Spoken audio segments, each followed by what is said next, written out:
Café Jurídico de Derecho y Sociedad CAJDER es un círculo académico conformado por estudiantes del derecho.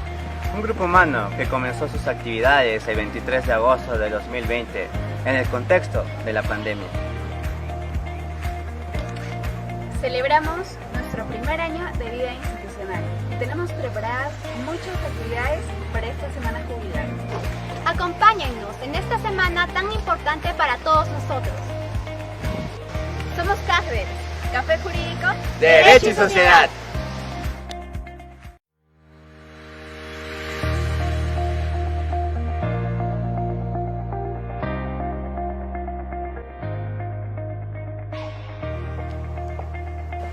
Hola, el Café Jurídico de Derecho y Sociedad CAJDER es un círculo académico conformado por estudiantes del derecho. Un grupo humano que comenzó sus actividades el 23 de agosto de 2020 en el contexto de la pandemia. Celebramos nuestro primer año de vida institucional y tenemos preparadas muchas actividades para esta semana jurídica. Acompáñennos en esta semana tan importante para todos nosotros. Somos CAJDER, Café Jurídico de Derecho y Sociedad.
Ciérralo por si acaso, Lupita.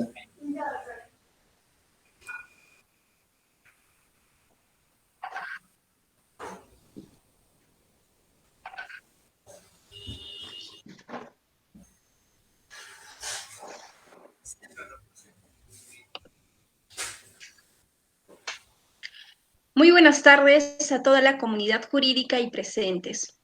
Soy Gali Salinas Palomino, miembro del CAJDER, quien les acompañará en esta sesión como moderadora. Continuando con este ciclo de ponencias, tenemos presente al doctor José Martín Bonilla Leonardo, a quien agradecemos la predisposición y gentileza de acompañarnos en esta tarde. Cabe destacar que el doctor Martín Bonilla es abogado por la Universidad Nacional de San Cristóbal de Huamanga, con estudios de posgrado en la Universidad Nacional Mayor de San Marcos, Perú. Tiene estudios en la Escuela de Verano de Ciencias Penales en la Georg August University de Göttingen, en Alemania. Asimismo, es coordinador de la edición académica de la revista jurídica El Portal del Derecho y miembro honorario de nuestro Café Jurídico, Derecho y Sociedad. En esta ocasión, el doctor disertará sobre cuál es nuestro sistema procesal penal y por qué es importante definirlo. Esta disertación, brindada por el doctor Bonilla, se realizará por el lapso de 45 minutos. Sin más preámbulos, doy pase al doctor Bonilla. Adelante, doctor. Muchas gracias, Gali, por la amable presentación que has tenido respecto a mi persona.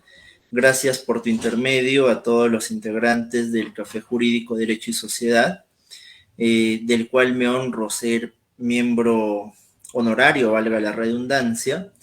Y aprovecho hacerle extensiva la felicitación a todos por este primer aniversario de vida institucional que tienen, con la esperanza de que puedan ser muchos más años de productividad al servicio de nuestra casa de estudios, de nuestra región y, por qué no, de nuestra nación, con una seguramente futura proyección internacional, si es que seguimos en el tiempo, en la misma línea en la cual se estén marcando las actividades del Café Jurídico. Dicho esto, en la conferencia que hemos preparado para el día de hoy, que hemos denominado ¿por qué es importante definir nuestro sistema procesal penal o cuál es el sistema procesal penal peruano y por qué es importante definirlo? Vamos a advertir que siempre, como es innegable, la visión histórica del derecho es fundamental. Y es fundamental porque solamente remontándonos a las raíces históricas de cómo surgieron los sistemas procesales penales eurocontinentales, así como los sistemas que son o que han surgido del derecho procesal inglés, podamos entender y podamos comprender cómo es que nuestro derecho procesal peruano ha llegado al punto de actual desarrollo que tiene. En ese sentido, la disertación que a continuación iniciamos se divide en dos partes marcadas. La primera parte es evidentemente un repaso de cómo es que surge el sistema acusatorio clásico, el sistema inquisitivo. Vamos a ver algunas características no tan difundidas respecto al sistema inquisitivo y por qué incluso este sistema ha tenido pautas y aportes importantes y profundos en la estructura del proceso penal. Repasaremos un poco por qué se dieron las reformas que dieron origen al sistema mixto del sistema eurocontinental y veremos algunos rasgos del sistema del derecho procesal penal inglés. Hecha toda esta primera parte, al final, en la segunda parte, analizaremos en cierta medida cómo es que evolucionó nuestros sistemas procesales penales peruanos para ver cómo es que hemos llegado al estadio en el que nos encontramos actualmente y que todo este análisis conjunto nos permita llegar a una conclusión de cuál es nuestro sistema procesal penal y tengamos conciencia de por qué es importante definir el mismo.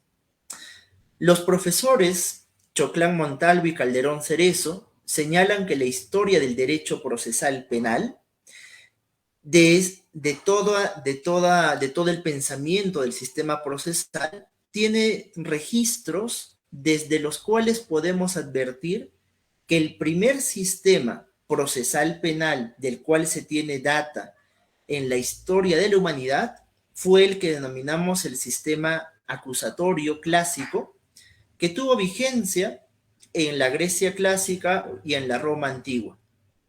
Este primer sistema procesal penal tuvo un predominante y alto vínculo, miren, fíjense ustedes, con la concepción que se tenía respecto del delito.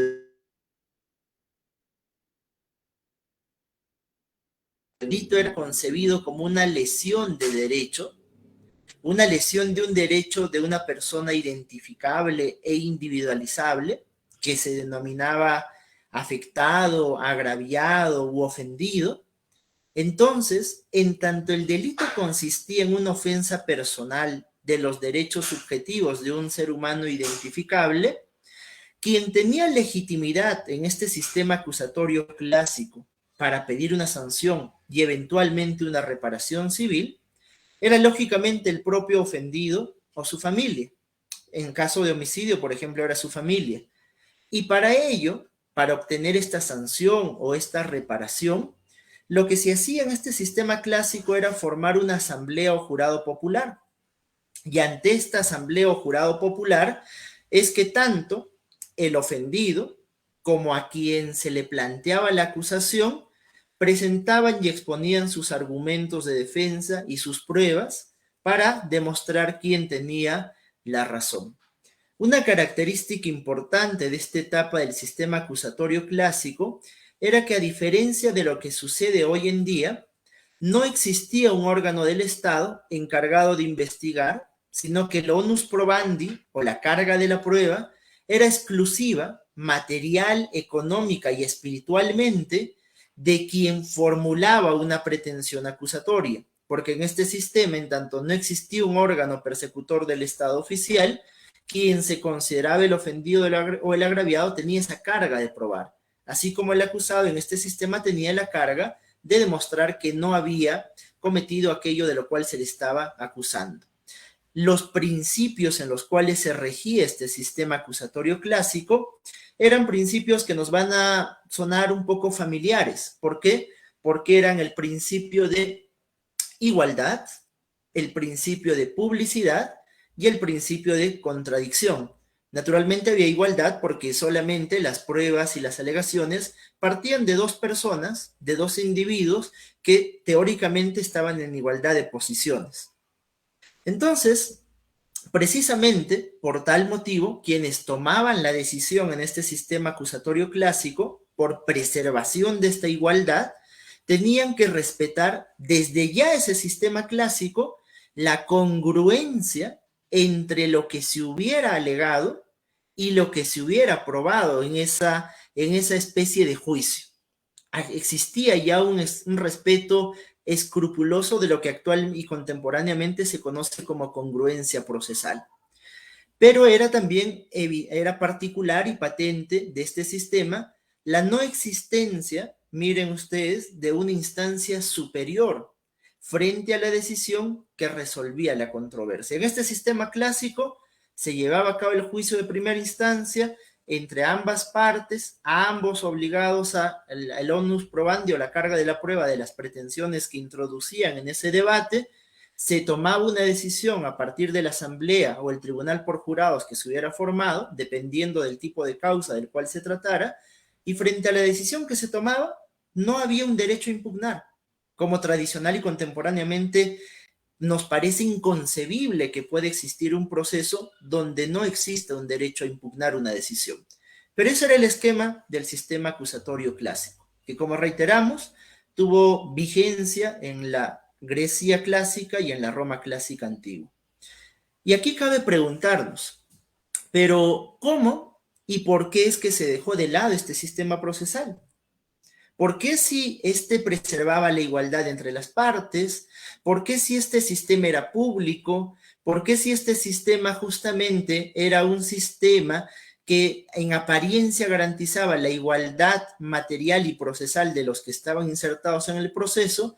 ¿Por qué es que la humanidad de la Europa continental antigua toma la determinación de dejar de lado este proceso, este sistema procesal? Y esa es una pregunta importante que debemos responder. Y pues la respuesta está nuevamente en la concepción del delito. Fíjense ustedes, cuando en la Edad Antigua se culmina esta época con la caída del Imperio Romano y se entra en la Edad Media y después también en parte de la Edad Moderna, y toman auge las monarquías absolutistas, las monarquías absolutistas empiezan a tener tal desarrollo de las competencias y poderes respecto a sus ciudadanos, tenían tal poder respecto al destino de sus naciones y la vida de sus súbditos, que en teoría ellos decían que todos los actos de gobierno que desplegaban era por el bien de los ciudadanos. Y si todos los actos de gobierno que desplegaban era bien por el bien de los ciudadanos o por el bien de la colectividad, empezó a elaborarse una teoría desde la cual se postuló que quienes cometían una ofensa contra un ciudadano que era gobernado por un monarca, finalmente estaba ofendiendo no a ese ciudadano, sino que incluso estaba ofendiendo al propio monarca. Y es a partir de este discurso que el ofendido o el afectado, como en la concepción clásica el delito era una afectación de un derecho personal, se pasa a un estadio posterior en el cual el delito ya significaba una ofensa a la colectividad general representada por el monarca. Y si es que esto era así, si el delito era una ofensa pública que afectaba al interés general y a la sociedad en su conjunto, entonces era patente que la víctima del delito que tenía esa carga acusatoria privada o particular fuera reemplazada por el Estado, fuera reemplazada por el gobierno de turno, quien iba a seguir un proceso en representación de esa víctima y de la sociedad, sometiendo este proceso a quien estaba siendo acusado de un delito. El legitimado para perseguir el delito bajo esta concepción del delito era el Estado y era este también el legitimado para imponer una sanción. Así es como el Estado terminó apoderándose de la potestad de buscar una sanción y de imponerla. Y claro que existió un aspecto positivo en esto, porque el infierno está empedrado de buenas intenciones.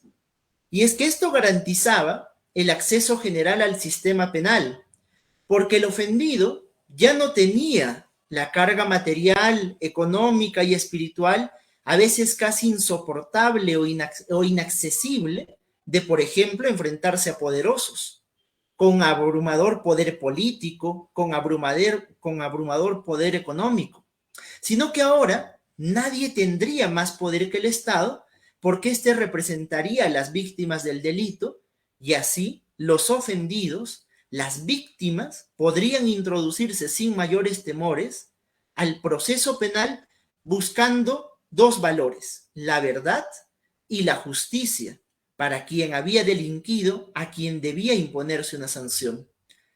Nobles ideales todos estos, pero que a la postre terminaron generando una de las épocas de mayor oscurantismo en la edad en la historia de la humanidad. El profesor Karl-Heinz Gossel, un profesor alemán, muy profundo académico de la parte dogmática y de la parte procesal penal, pone de manifiesto algunas ideas importantes que se deben considerar respecto a esto que significó el proceso inquisitivo. Porque este viraje, este cambio del sistema acusatorio clásico, donde la víctima era quien tenía el poder acusador, a ser reemplazada por el Estado, quien asume estas competencias de manera exclusiva y excluyente, es la génesis del sistema inquisitivo, que se basaba en dos ideales, en la búsqueda de la verdad y en la concretización de la justicia material.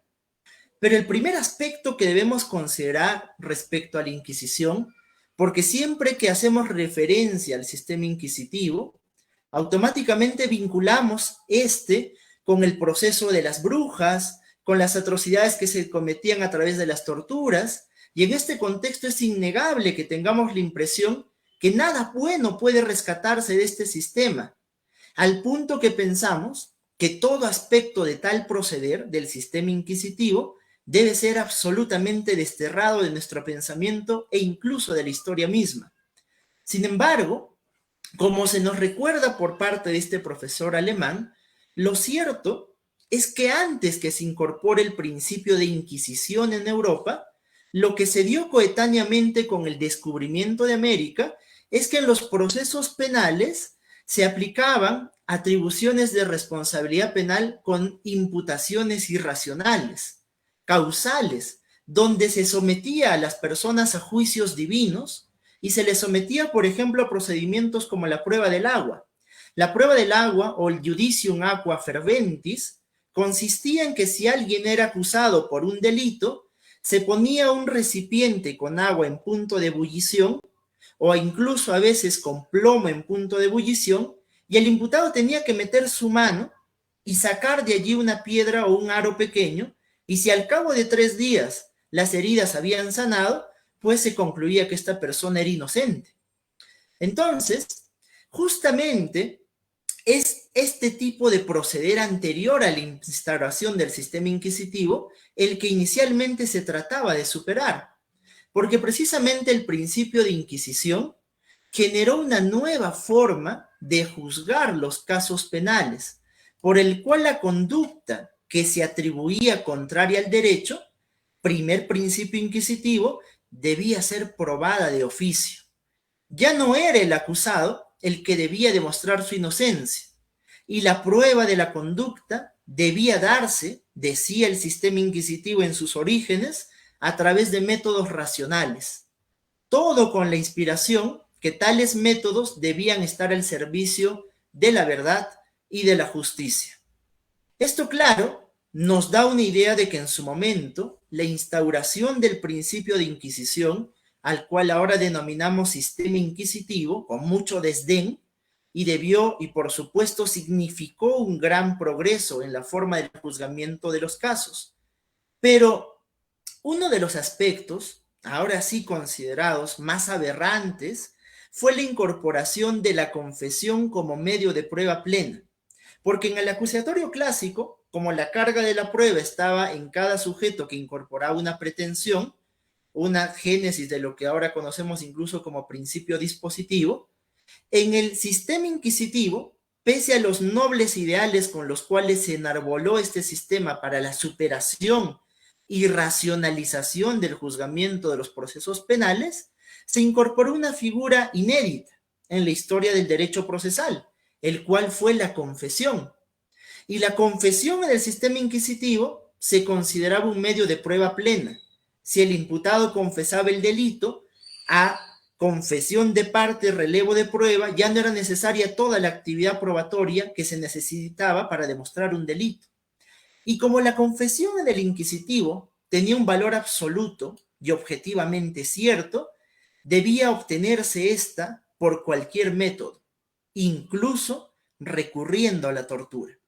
Y en efecto, lo que esto generó en la historia de la humanidad fue muchas novedosas y racionales instituciones procesales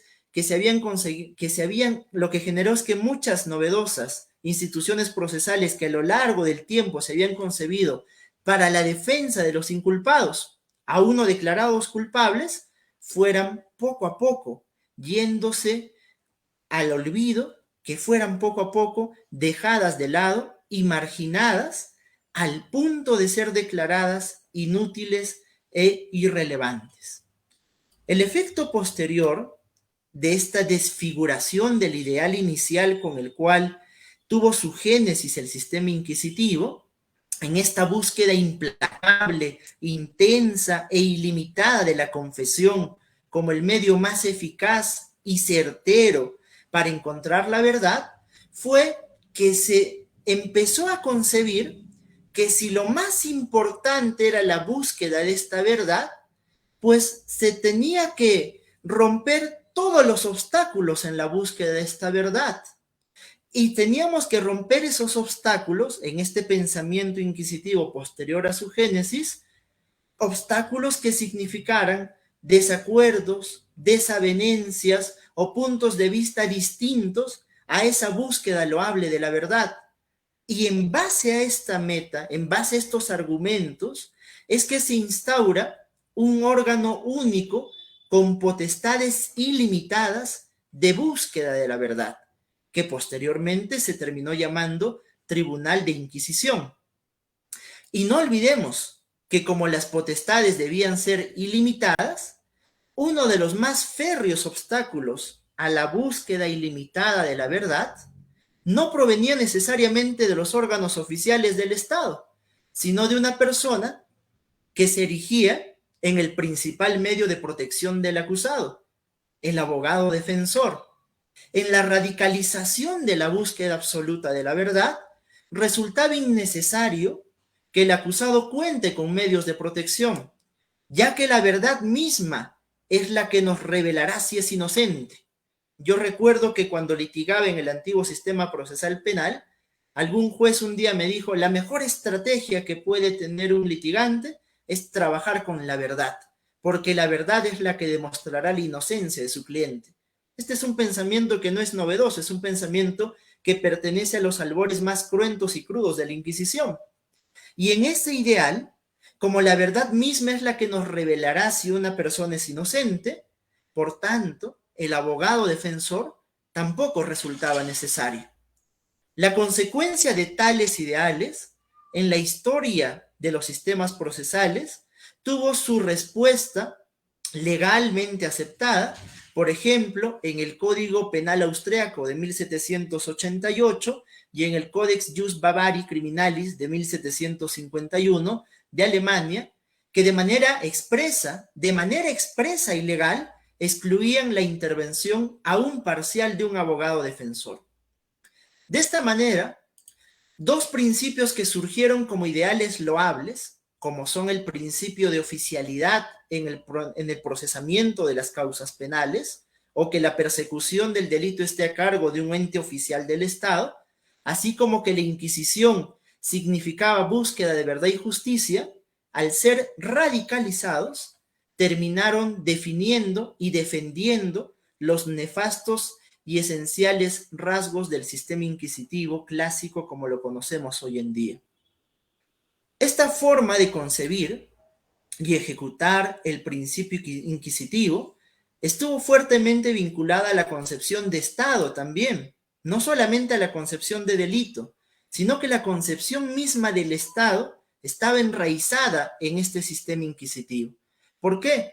Porque el sistema en el cual se desarrolló el proceso inquisitivo fue el Estado absolutista, donde existía el legibus absolutus, por el cual el soberano estaba por encima de la ley, y el soberano no estaba obligado a ejercer el respeto de ninguna ley y podía ejercer su poder de manera ilimitada sin ninguna sumisión a la legalidad. El fundamento de ello era que el soberano, con ese poder absoluto, era quien definía cuál era el bien que le convenía al Estado, y por ello los súbditos eran simples objetos del poder. Esto influyó en el proceso penal, porque en el mismo el poder punitivo se concentró también en un solo órgano, en el tribunal instructor, donde la persona que era sometida al proceso penal era simplemente un instrumento en la búsqueda de un fin predeterminado y definido por el tribunal instructor, que es la búsqueda de la verdad. Ante este proceso de búsqueda sin límite de la verdad, como destaca el profesor Claude Roxin, se fue añadiendo un ingrediente más, el secreto y la escrituralidad, como partes consustanciales de la forma del procedimiento. Este secreto y escrituralidad, además de la búsqueda implacable de la verdad a través de la confesión, se regía bajo un peculiar sistema probatorio, pues si bien la aplicación de la tortura estaba permitida, la misma no se aplicaba de manera automática, sino que se aplicaba, miren ustedes, una revelación sorprendente que nos devela la historia, la tortura se aplicaba a través de la previa verificación de indicios considerables de que el acusado era culpable. La jerga jurídica contemporánea lo llama fundados y graves elementos de convicción. Y solo una vez constatados tales indicios, se procedía a aplicar la tortura al acusado, el mismo que podía confesar su delito en medio de la tortura, pero que tenía que ratificar tal confesión al finalizar la tortura, y si en tal momento se negaba, se le podía volver a aplicar la tortura para que vuelva a confesar. Pero claro, existía al final una audiencia pública donde solo se pronunciaba de manera pública y se ejecutaba la sentencia que ya había sido elaborada mucho tiempo antes en un procedimiento escrito y secreto. Ahora no se nos convoca a una audiencia pública donde se da a conocer la lectura íntegra de la sentencia, luego de los debates orales y de manera secreta, privada y por escrito el juez redacta y enarbola su decisión que luego nos comunica en una audiencia. Qué curioso, ¿no? Luego se pretendió reformar un poco el sistema probatorio anterior y se daba potestades de inquisición exclusivas al órgano persecutor.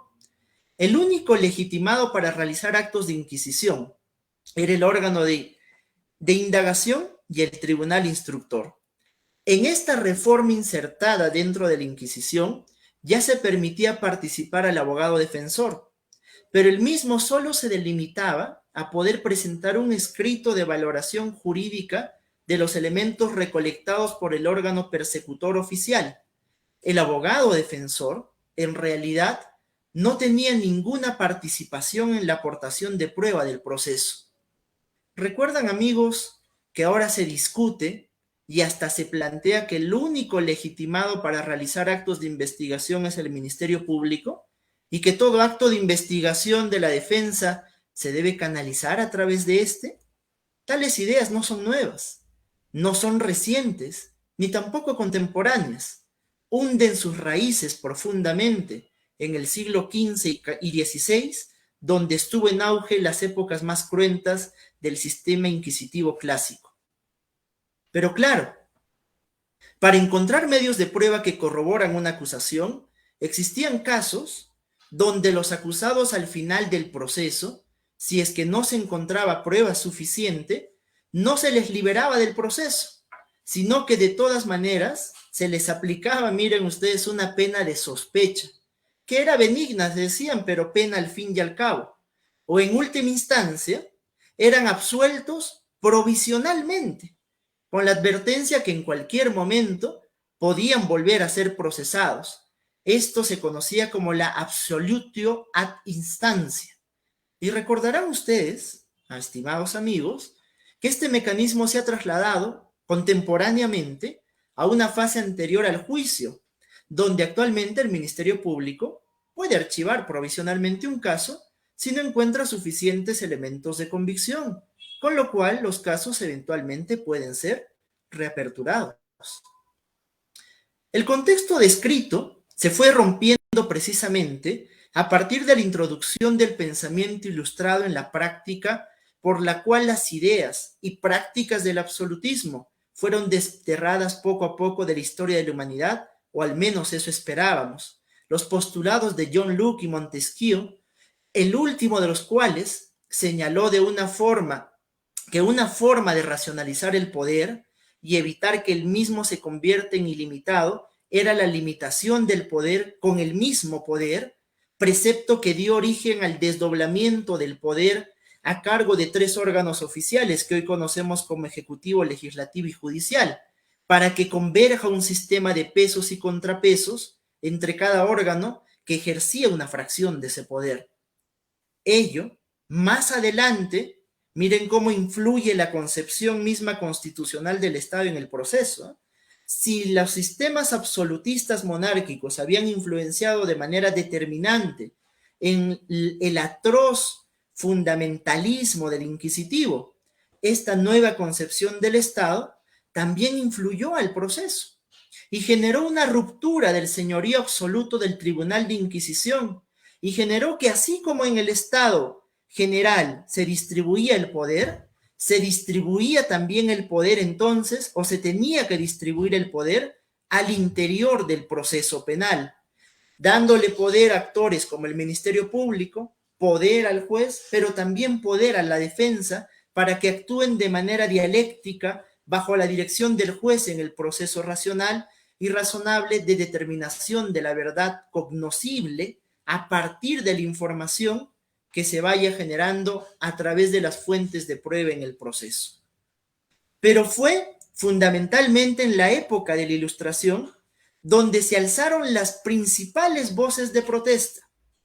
Una obra que todo estudiante de derecho que tenga afinidad por el derecho penal debería leer es La filosofía penal de la Ilustración, del profesor Luis Prieto Sanchís, donde se advertirá un contexto y descripción muchísimo más amplio, documentado y detallado que la breve síntesis que estamos exponiendo en este caso respecto de la Inquisición.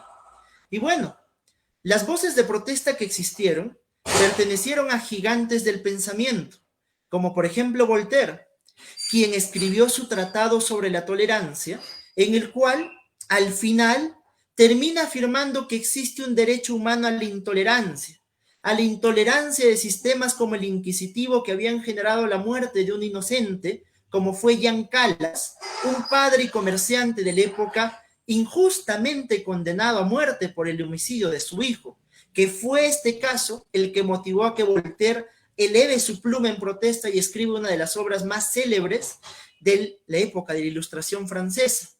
En este libro se describe la desgracia de la condena que recayó sobre este inocente y cómo las formas procesales de aquel entonces contribuyeron a esta desgracia. Y en la práctica en Alemania, como señala también el profesor Roxin, Federico el Grande, en 1770, suprimió por decreto la tortura. Legalmente la tortura se abolió, pero claro, la tortura fue reemplazada por largos, extenuantes e innumerables interrogatorios denominados torturae espirituales. Se pasó de una tortura física a una tortura espiritual o psicológica.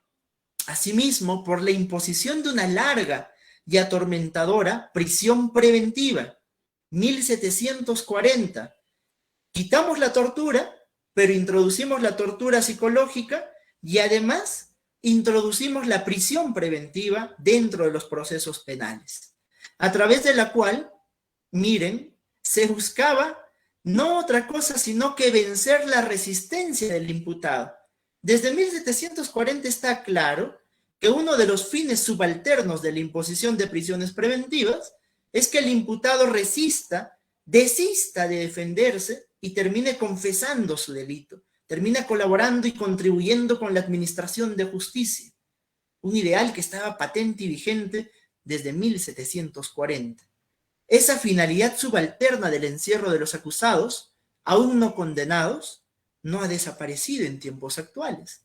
Y en Latinoamérica, es más, se ha fortalecido y se ha dotado de un discurso que trata de dotarla de racionalidad y de hacer prevalecer la seguridad general frente a la amenaza que representa para la sociedad que los imputados se escondan u obstruyan, generen obstáculos, se decía aquel entonces, a la búsqueda de la verdad de los hechos.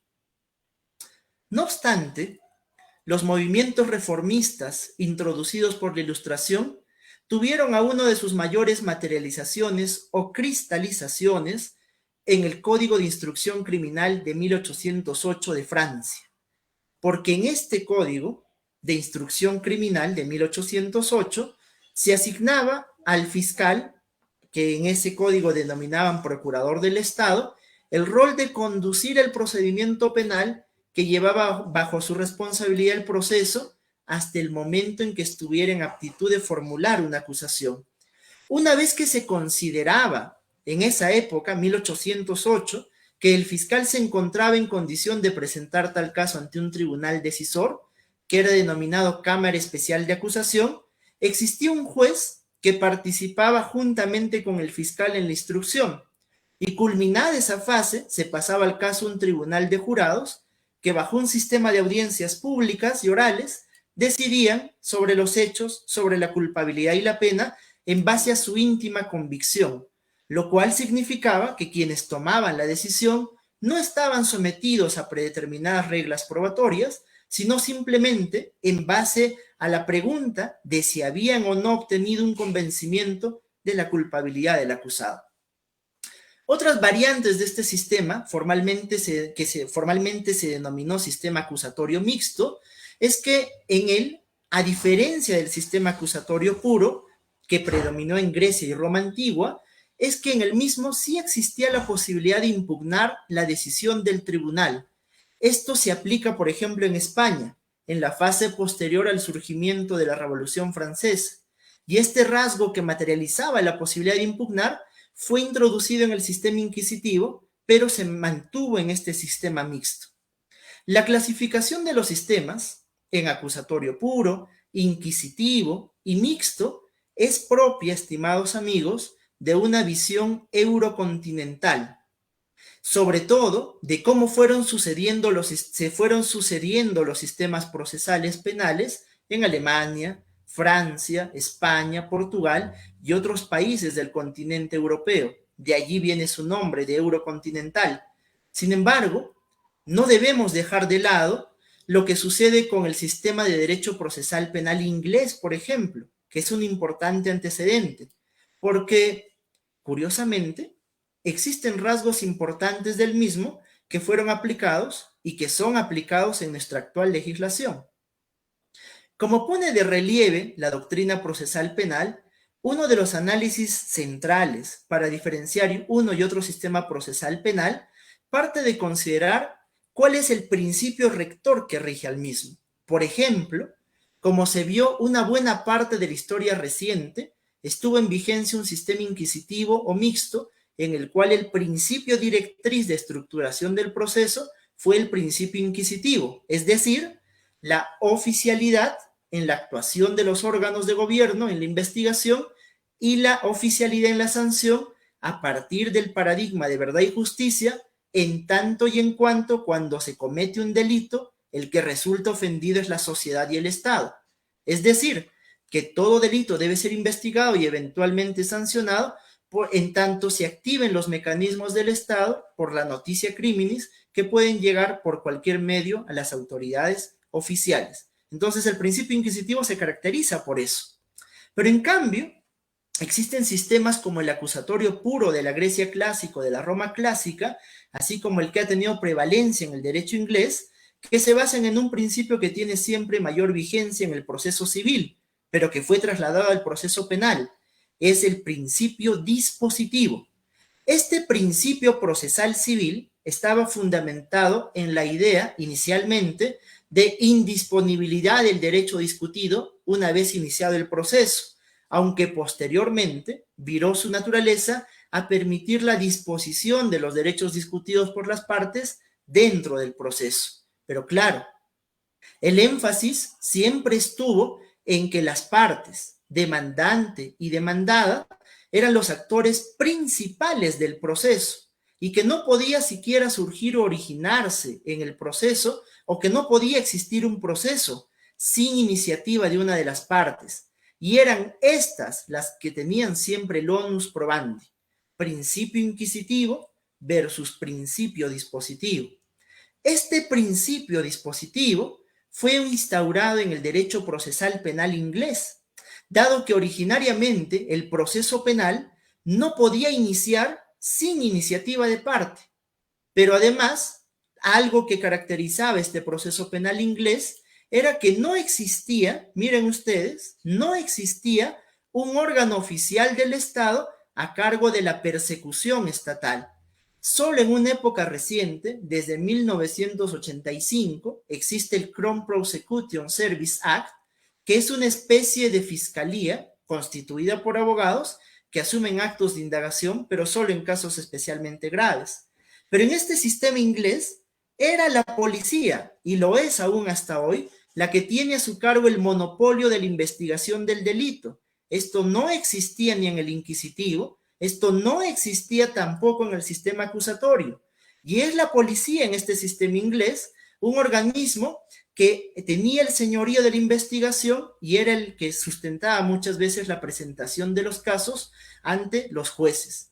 Miren otra característica peculiar. En el sistema del derecho procesal penal inglés existían los magistrates courts o jueces de paz, quienes se regían por un sistema sumario. ¿Y por qué es importante esto? Porque en el 98% de los casos que se procesan en el sistema inglés son estos jueces a los que se les presenta el caso, son estos jueces los que van a regir o dirigir algunos actos de investigación complementaria y son estos mismos jueces los que finalmente van a sentenciar. Esto que vamos a ver posteriormente en los últimos minutos, que existió también en el Perú, no era parte ni del acusatorio clásico, ni del inquisitivo clásico, ni del sistema mixto. Proviene del derecho procesal penal inglés, donde se regían en este proceso penal sumario el 98% de casos al tratarse de delitos leves. La actividad de las partes depende del acusador y del acusado eminentemente, y en este sistema existe la figura del acusador privado, así que no existe en realidad un monopolio del ejercicio de la acción penal como sí existe en nuestras latitudes. Pero una característica que particulariza este sistema es que, por ejemplo, solo puede haber condena si el jurado llegaba a una convicción unánime de la culpabilidad. Si no había acuerdo, el jurado se disolvía, se volvía a formar un nuevo jurado, y si en ese nuevo juicio tampoco había acuerdo, se tenía que archivar definitivamente la causa. O si se absolvía al acusado por unanimidad, el ministerio acusador o quien había formulado la acusación no podía impugnar. El único que podía impugnar era el acusado en caso fuera condenado. Y extraordinariamente, si en segunda instancia se reformaba esa decisión, solo podía en ese supuesto impugnar quien había formulado una acusación formulando un recurso extraordinario ante la House of Lords. Una característica o un rasgo tal vez de los más difundidos de este sistema de derecho procesal penal inglés, que tampoco es particular del acusatorio clásico ni del inquisitivo, es la forma de la recepción de la prueba, y en concreto de la prueba personal. Tenemos un interrogatorio principal o un examination in chief, tenemos un interrogatorio cruzado o un cross-examination, y tenemos un reinterrogatorio o un re-examination, que es lo que se ha venido difundiendo a propósito de la entrada en vigencia de un nuevo sistema procesal penal en nuestro país en el escenario del juicio oral. ¿Y qué pasó en nuestro país? Pasamos a la segunda y última parte de esta disertación, que es la más breve. En nuestro país, si hacemos un repaso histórico de las normas procesales penales que hemos tenido, pues hemos tenido el Código de Enjuiciamiento en materia criminal de 1863, el Código de Procedimientos en materia criminal de 1920, el Código de Procedimientos Penales de 1940, la Ley del Proceso Penal Sumario de 1981, el Código Procesal Penal de 1991, que estuvo en vigencia parcialmente, y el Código Procesal Penal del año 2004. Probablemente uno de los códigos que mayores dolores de cabeza ha generado y uno de los que tuvo más vigencia en nuestro país es el de 1940, porque tuvo una vigencia de casi 70 años. Y en el mismo se consagraba un sistema procesal penal mixto, pero con mayor predominancia del sistema inquisitivo. No obstante, miren ustedes, como lo dibuja el profesor Víctor Cubas Villanueva, en este procedimiento del Código de Procedimientos de 1940, existía un juez instructor diferente al tribunal que iba a emitir la sentencia. Existía una actividad policial de investigación que de allí es de donde surgía la famosa y tradicional práctica de formular atestados o partes policiales, porque la investigación estaba a cargo de la policía. ¿Y por qué? Porque la fiscalía en nuestro país recién tiene existencia desde la Constitución Política de 1979. Si el código era de 1940, quien antes tenía el señorío de la investigación era la policía y no así el Ministerio Público. Y esto es una inspiración no del sistema inquisitivo ni del acusatorio, sino del derecho inglés, como lo hemos visto. Se llevaba a cabo una investigación, pero ya desde 1979 el Ministerio Público, titular de la acción penal, era el que formulaba denuncia penal, el juez instructor emitía un auto de apertura de instrucción y finalmente, después de la instrucción, se llevaba a cabo un juzgamiento por parte de otro tribunal. Pero si estas eran las características del sistema procesal de 1940, entonces, ¿por qué es que ha sido tan criticado? Si existía un juez diferente para la fase de investigación y un tribunal conformado por 3 magistrados para la fase de juzgamiento. Lo que pasó es que la madre del cordero o la madre de todos los dramas, en este caso, surgió un fatídico 12 de junio de 1981. ¿Por qué razón? Porque en esa fecha en nuestro país se emitió el decreto legislativo 124. Y con este decreto legislativo 124 se terminó por desfigurar nuestro sistema procesal penal. ¿Y por qué razón? Porque con este surge el sistema penal sumario en nuestro país. Un sistema que había sido concebido para el sistema penal inglés, donde, como hemos visto, las garantías que tiene el acusado son altísimas, porque si no hay unanimidad no se le puede condenar, y si en 2 juicios seguidos no se le condena, se absuelve definitivamente, y que es el único legitimado para impugnar su condena. Pero en el proceso penal sumario peruano, desde 1981, lo que sucedió es que se desapareció la figura del tribunal a cargo del juzgamiento, y lo que se hizo es que el mismo juez que instruía, el mismo juez que investigaba, era el mismo juez que tenía a su cargo la sentencia de los casos. Se rompió el principio de división de poderes. Si el fiscal era quien tenía que investigar, si el fiscal era quien tenía la carga de la búsqueda de la verdad para una futura obtención de justicia material, con el proceso penal sumario, desapareciendo al tribunal de juzgamiento y instaurando superpoderes ilimitados al tribunal o al juez instructor tanto de investigación y que sea ese mismo el que sentencie.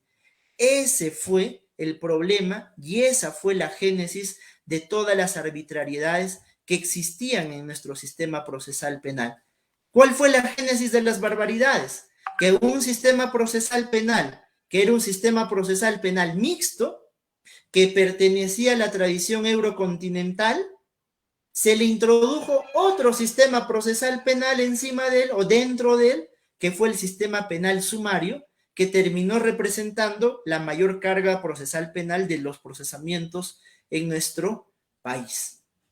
Entonces, no creamos tampoco que en el sistema o la versión original del Código de Procedimientos Penales todo era color de rosa, porque en los casos que llegaban los procesos a juzgamiento con los jueces del antiguo sistema del tribunal del Código de Procedimientos Penales, el juez instructor terminaba su labor y le pasaba a otros jueces el caso, pero esos otros jueces tenían facultades casi limitadas de interrogación de los imputados y hasta tal punto que tenían facultades casi limitadas de incorporación de pruebas de oficio, esperando incluso en medio de un escenario de juicio oral varios meses para que se actúen pruebas de oficio por omisiones que había tenido la fiscalía, pruebas de oficio que disponía el tribunal que finalmente en muchísimos o la mayoría de los casos servían de base para la condena de los imputados. Entonces, frente a este panorama es que se da una ola de reforma a nivel latinoamericana. Y es que el proceso de reforma a nivel latinoamericano no es que sea un proceso de reforma que se dio porque a alguien se le ocurrió de un momento a otro, sino que fue un proceso que responde a una tendencia regional y universal de la plasmación de los derechos humanos en diversos instrumentos internacionales.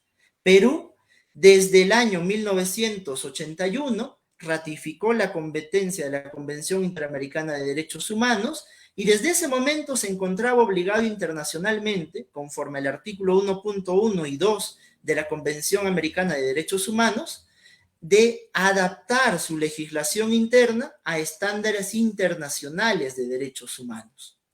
Es esa la razón por la cual Perú y todos los estados que ratificaron la Convención Interamericana de Derechos Humanos tuvieron que ponerse a pensar si sus ordenamientos jurídicos se adaptaban o no a estos estándares internacionales.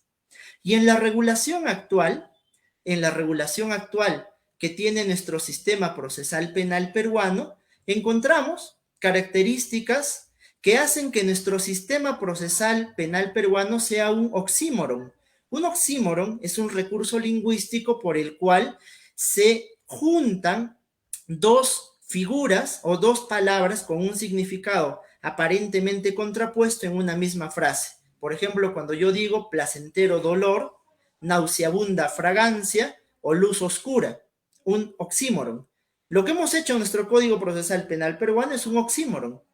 Tenemos elementos del sistema inquisitivo. ¿Por qué? Porque hay oficialidad en la persecución del delito y en la sanción, rasgo del inquisitivo. Tenemos un paradigma de búsqueda de la verdad instaurado dentro del proceso.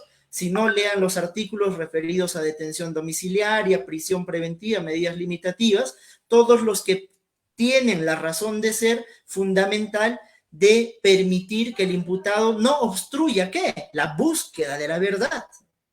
Tenemos rasgos inquisitivos porque en juicio oral se permite aún que se pueda actuar prueba de oficio, pero tenemos también rasgos acusatorios, porque no puede existir ni subsistir el proceso penal sin una acusación del Ministerio Público. Y tenemos también rasgos del derecho inglés, porque el sistema en el cual se rige y se regula en el juicio oral el escenario de el interrogatorio y el contrainterrogatorio regulados dentro del estadio de juicio oral, como lo hemos destacado, no pertenecen ni al inquisitivo ni al acusatorio, son del derecho procesal penal inglés. Y entonces, en medio de la mixtura que tiene nuestro Código Procesal Penal, de tener rasgos inquisitivos y acusatorios, le hemos vuelto a introducir elementos del derecho procesal penal inglés. Tenemos un oxímoron jurídico por el cual nuestro sistema procesal penal, conforme a los rasgos legislativos que tiene, vendría a ser un sistema mixto, pero un sistema mixto debe ser considerado como un sistema mixto limitado. ¿Y por qué razón?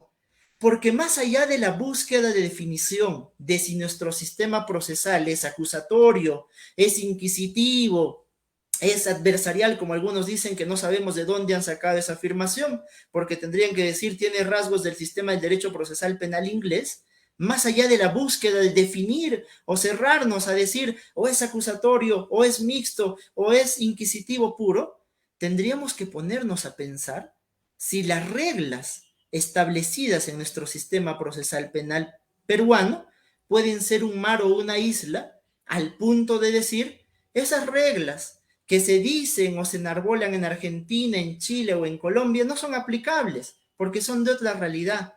Tendríamos que ponernos a pensar si eso es real en un contexto donde todos los países latinoamericanos tenemos obligaciones internacionales de adecuar nuestra legislación, pero también nuestras prácticas a estándares internacionales de protección de derechos humanos.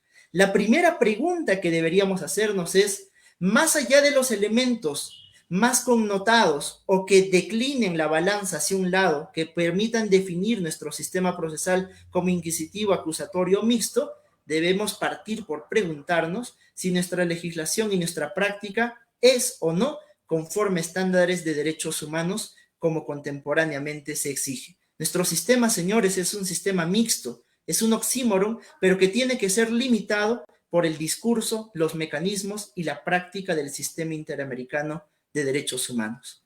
Eso es todo lo que quería disertar en esta exposición y estaré atento a las preguntas que pudieran surgir. Muchas gracias. Muchas gracias, doctor Bonilla, por su provechosa disertación y por habernos acompañado en esta semana jubilar. En nombre del CAJDER se le hace extensivo el agradecimiento y estima por habernos disertado sobre cuál es nuestro sistema procesal penal y por qué es importante definirlo. Por último, nos complacería escuchar algunas palabras finales para de esta manera dar por concluida la sesión. Muchas gracias. En principio, disculpas, creo que casi me excedo en el tiempo, pero simplemente reiterarles y agradecerles la invitación y resaltar nuevamente lo que dije al final de la exposición. Lo fundamental y lo principal es que tengamos conciencia de que nuestros sistemas jurídicos no son sistemas jurídicos que viven en unas islas, no somos el Robinson Crusoe jurídico del mundo, sino que debemos comprender que nuestros sistemas jurídicos no se van a poder aplicar y comprender de manera acabada si no tenemos en consideración los diversos instrumentos internacionales y la jurisprudencia internacional que racionaliza y controla el ejercicio del poder punitivo que se ejerce a partir de los órganos oficiales del Estado dentro del proceso penal, donde el Ministerio Público representa al Estado, donde el juez representa al Estado, donde el procurador representa al Estado y donde muchas veces el imputado está solo contra el mundo en compañía de su abogado defensor. Muchas gracias por esta disertación y espero poder cooperar con ustedes en próximas oportunidades. Bien, de esta manera damos por finalizada esta sesión, animarlos a que sigan enlazados con nosotros para dar inicio en breves minutos con la siguiente ponencia programada. Esto fue Café Jurídico, Derecho y Sociedad. Gracias.